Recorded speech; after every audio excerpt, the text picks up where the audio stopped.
Assalamualaikum warahmatullahi wabarakatuh.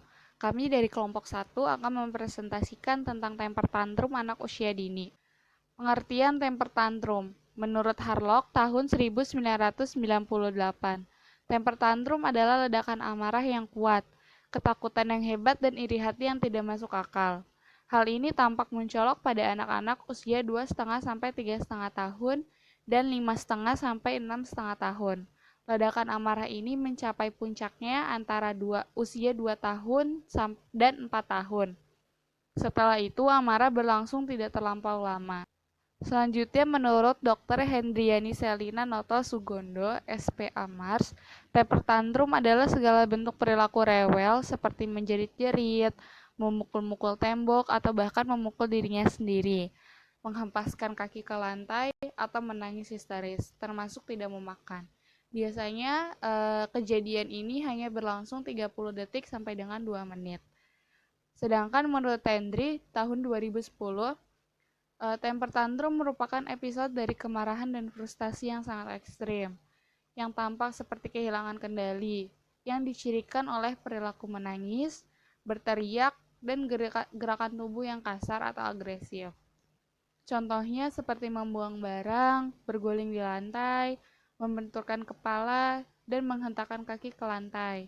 Pada anak yang lebih kecil biasanya sampai muntah, pipis, atau bahkan nafas sesak karena terlalu banyak menangis dan berteriak. Menurut Kartono, temper tantrum adalah salah satu dari sekian banyak kelainan pada kebiasaan-kebiasaan anak, sebagai suatu usaha untuk memaksakan kehendaknya pada orang tua, yang biasanya tampak dalam bentuk menjerit-jerit, berteriak, dan menangis sekeras-kerasnya, berguling-guling di lantai, dan lain sebagainya.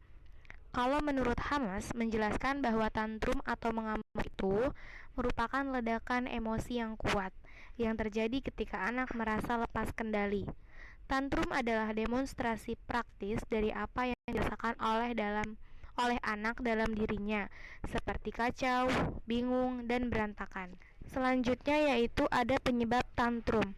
Menurut Anantasari, penyebab tantrum itu ada 4.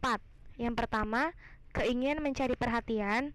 Yang kedua, ketidakmampuan anak mengungkapkan diri, membuat orang tua atau orang lain tidak mengerti maksudnya sehingga anak menjadi frustasi. Yang ketiga, kesalahan pola asuh dari orang tuanya. Dan yang terakhir yaitu anak merasakan lelah, lapar, atau kondisi yang tidak menyenangkan.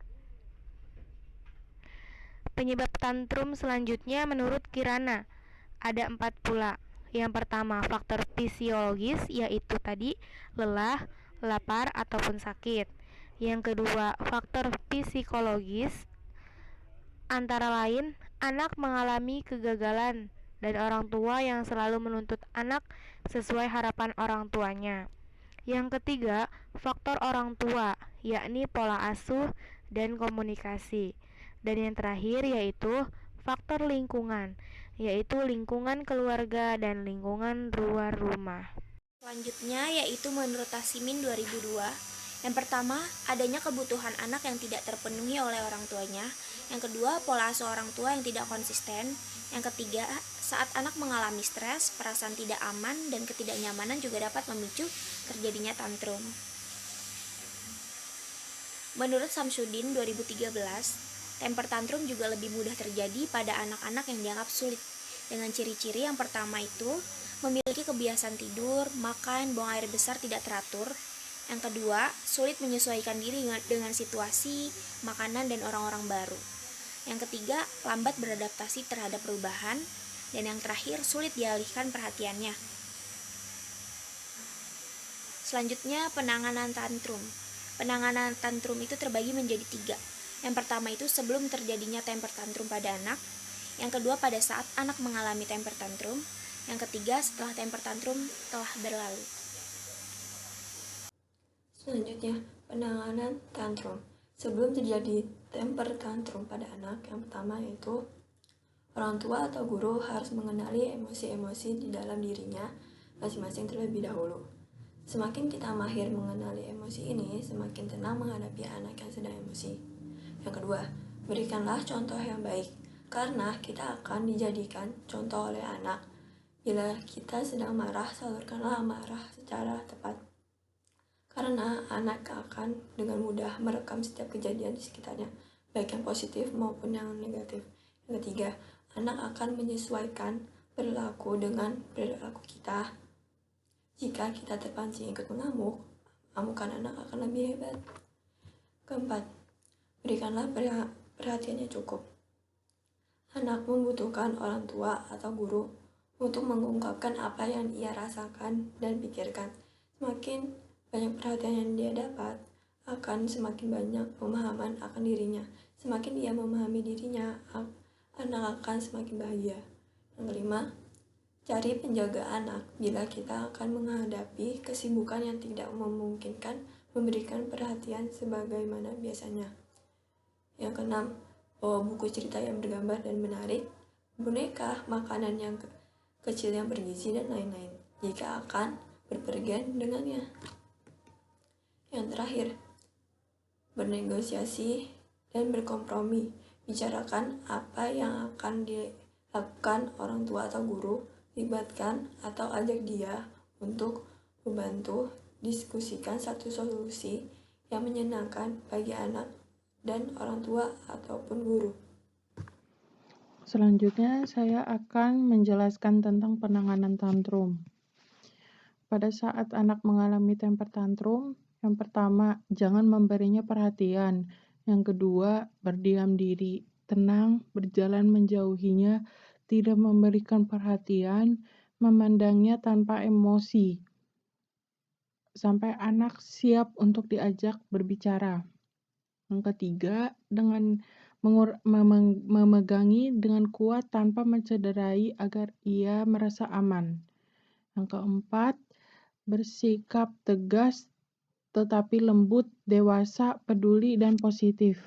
Yang kelima, mengalihkan perhatian anak, misalnya dengan menciptakan suasana humor atau melibatkan anak ke dalam aktivitas lain. Yang keenam, kalahkan amukan anak dengan suara tegas yang dapat mengejutkannya. Yang ketujuh, jangan memukul atau memakinya. Ya, sebelumnya kita sudah membahas tentang penanganan tantrum pada saat tantrum terjadi. Selanjutnya kita membahas tentang pasca temper tantrum itu terjadi. Yang pertama, orang tua harus memeluk anaknya agar anak merasa nyaman, agar anak merasa kasih sayang dan perhatian yang tulus dari orang tuanya. Yang kedua, jelaskan apa yang terjadi. Yang ketiga, berikan pemahaman mengapa hal itu bisa terjadi.